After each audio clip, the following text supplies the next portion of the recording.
Assalamualaikum warahmatullahi wabarakatuh. A'udzubillahi minasyaitonirrajim. Bismillahirrahmanirrahim. Alhamdulillah, kami panjatkan rasa puji syukur kehadirat Allah Subhanahu wa taala.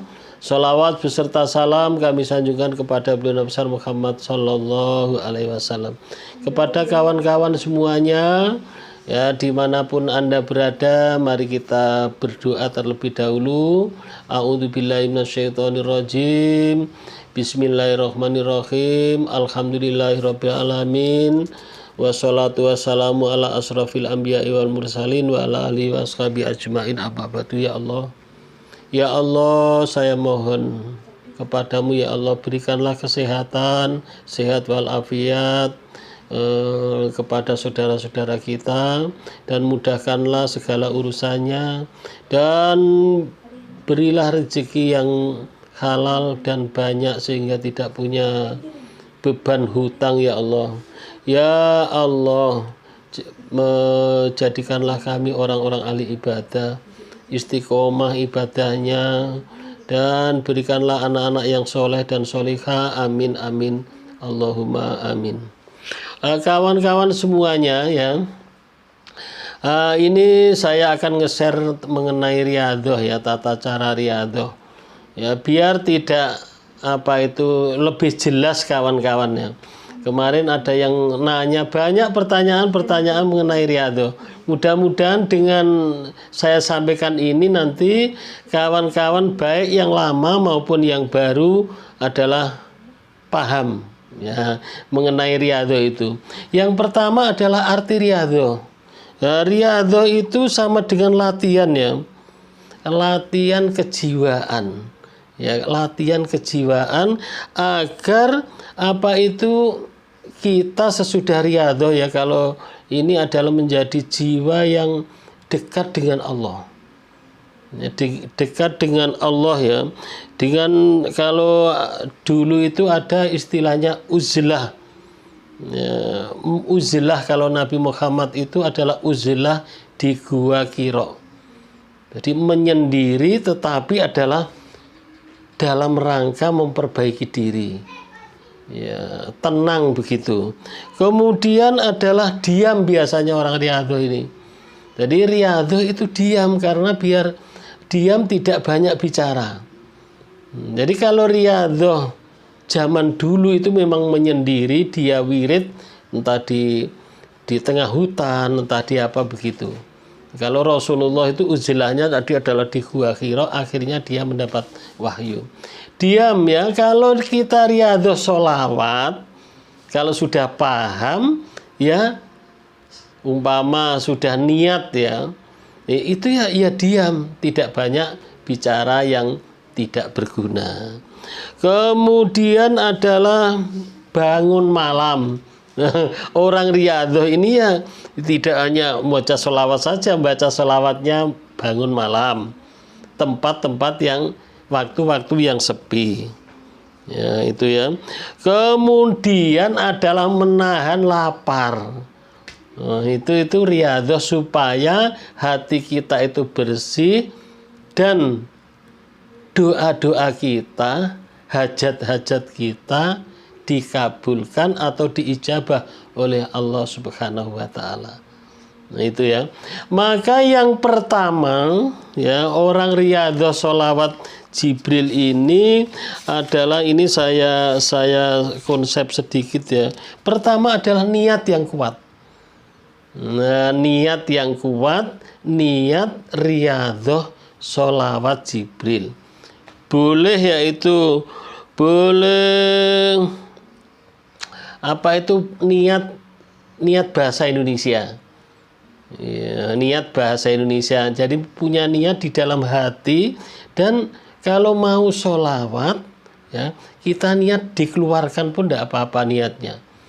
Itu niatnya itu dikeluarkan, yaitu sebelum membaca sholawat, yaitu niat bismillahirrahmanirrahim, niat membaca sholawat kepada Nabi Muhammad Sallallahu Alaihi Wasallam karena Allah.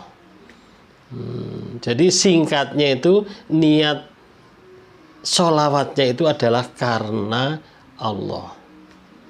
Ya, itu ya, karena Allah itu, jadi tidak usah niat yang apa itu memikirkan yang lain, mudah niat sholawat kepada Rasulullah Shallallahu Alaihi Wasallam karena Allah. Kemudian apa ndak pakai tawasul, Pak? Pakai tawasul juga boleh, tidak juga tidak apa-apa. Contohnya umpama tawasul itu ya, ini ada yang minta itu sebaiknya Pak Kiai Basori itu ya, mohon maaf nggak usah dipanggil Kiai, Pak Basori, itu sebaiknya adalah diadakan tawasul biar doa kita mustajabah. Ya, tawasul juga boleh dikirimkan kepada Rasulullah, ya, ditambah lagi dikirimkan kepada sahabat-sahabat Rasulullah, dikirimkan kepada siapa saja, dan khususnya kepada Riyadhah Sholawat Jibril atau grup Riyadhah Sholawat Jibril Fatihah. Itu ya boleh. Tidak pun langsung juga boleh. Maka sholawat ini yang itu di dalam hadis diterangkan, sholawat itu adalah guru bagi orang yang tidak mempunyai guru. Maka kemarin ada yang nanya mengenai apa yang namanya itu, apa itu loh, silsilah ya. Apa kok silsilah, lupa saya. Pokoknya apa itu dari mana begitu loh.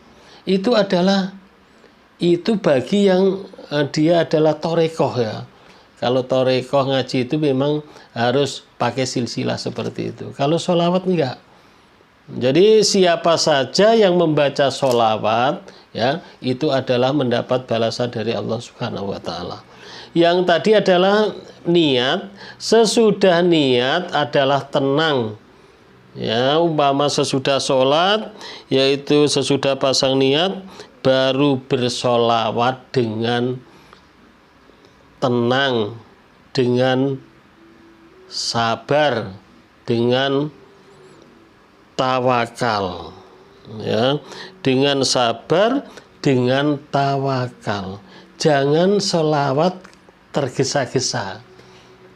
Dengan selawat, dengan tergesa-gesa, dengan sabar, ya. Ya, kemudian dengan tawakal. Kalau sudah kita membaca sholawat ini dengan tenang, dengan sabar, tawakal itu artinya kita serahkan kepada Allah Subhanahu wa taala. Ya, kita serahkan kepada Allah Subhanahu wa taala. Maaf ya, ini bikin videonya ini di rumah anak ya, di rumah anak itu, alhamdulillah. Nah, kemudian yaitu kalau sesudah niat tawakal, sholawat ini boleh dibaca sambil aktivitas dan sambil apa saja. Boleh sambil naik Honda, boleh sambil naik mobil, boleh dengan berbaring-baring, boleh orang perempuan yang berhalangan pun boleh membaca sholawat. Kemarin sudah pernah saya bacakan hadisnya ya. Jadi boleh membaca sholawat. Jadi ibu-ibu yang berhalangan pun baca sholawat. Kemudian ya, kalau sudah baca sholawat ini supaya kita lebih tertib, lebih semangat ya, lebih semangat, maka caranya kita mulai sehabis maghrib. Ya, mengapa menghabis maghrib? Kalau orang Islam begitu, apa itu habis hitungan hari itu dari maghrib. Hitungan harinya itu asal sudah maghrib itu sudah dihitung. Ya. Selain itu adalah pergantian malaikat. Kemarin ada kawan kita pergantian malaikat yang bertugas mencatat amal itu. Amal siang dan amal malam. Jadi maghrib dimulai baca sholawat. Nah, tadi ya. Sallallahu ala Muhammad, sallallahu ala Muhammad, sallallahu ala Muhammad, sallallahu ala Muhammad. Sehari semalam mulai maghrib sampai asar. Asar, sesudah sholat asar itu dilaporkan, artinya dibuka HP-nya, WA-nya, tengok namamu masing-masing. Ya, namanya masing-masing itu ditulis di list-listnya.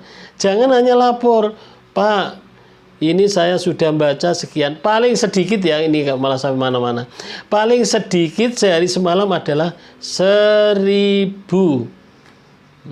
Ya, paling sedikit 1000. Dan dalam riyadhah ini tidak boleh bolong.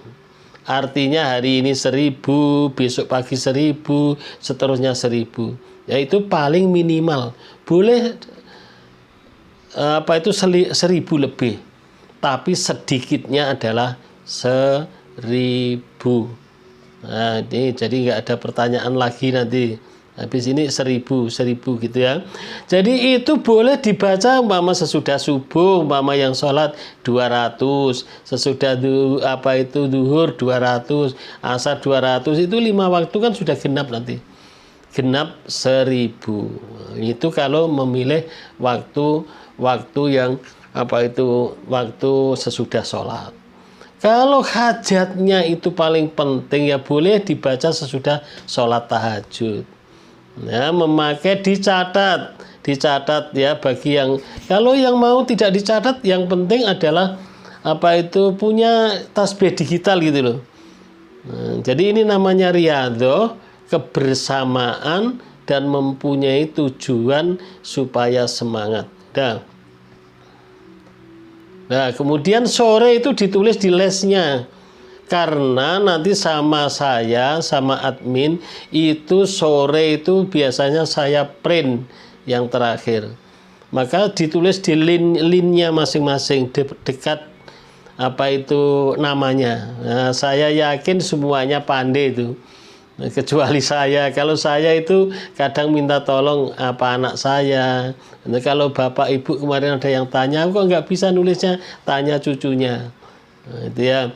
Jadi kalau umpama ya kawannya ada yang banyak, ada yang sedikit, tidak usah dipermasalahkan. Kemarin ada yang nyetor itu sampai 40.000 sehari semalam. Itu bapak yang dari Sukabumi ya, lupa saya, Pak Aziz siapa gitu, dari Sukabumi itu memang sampai 40.000. Ya tidak boleh yang kawannya itu ngomentari, walah nggak mungkin karena riyadhah ini sifatnya adalah pribadi kita. Nah, jadi harus diingat tadi ya, sama dengan orang puasa tadi ya, orang puasa itu yang sudah biasa kita dengarkan. Puasa itu sah puasanya, namun pahalanya rusak. Nah, kok rusak? Malam dia sudah niat sahur, niat puasa, siangnya dia malah mencaci maki orang lain, kelahi, kemudian mulutnya ini keluar bicara yang tidak baik. Nah, kemudian adalah perbuatannya tidak baik, maka itu riyadhahnya, puasanya rusak pahala puasa. Nah, begitu pula ya riyadhah sholawat ini, namanya sudah riyadhah, ini harus kita perbaiki semua. Nah, kita perbaiki. Terus tadi ada tawakal. Kita serahkan kepada Allah Subhanahu wa Ta'ala. Sesudah membaca sholawat boleh berdoa. Doanya itu bebas, mau minta apa saja ya terserah bapak ibu yang berdoa. Ya nggak usah nunggu, ini doanya bagaimana Pak Kiai? Ya doanya masing-masing. Nah, boleh doa bahasa Indonesia, bahasa Arab, ya boleh. Apa yang ingin doanya, apa yang diminta oleh Allah Subhanahu wa Ta'ala. Sedangkan orang yang tidak riyadhah saja boleh doa, apalagi yang riyadhah. Nah, itu. Nah, terus sekaligus menjawab, saya sudah mendawamkan selawat beberapa bulan, beberapa tahun, beberapa hari, kok belum ada nampak apa-apa.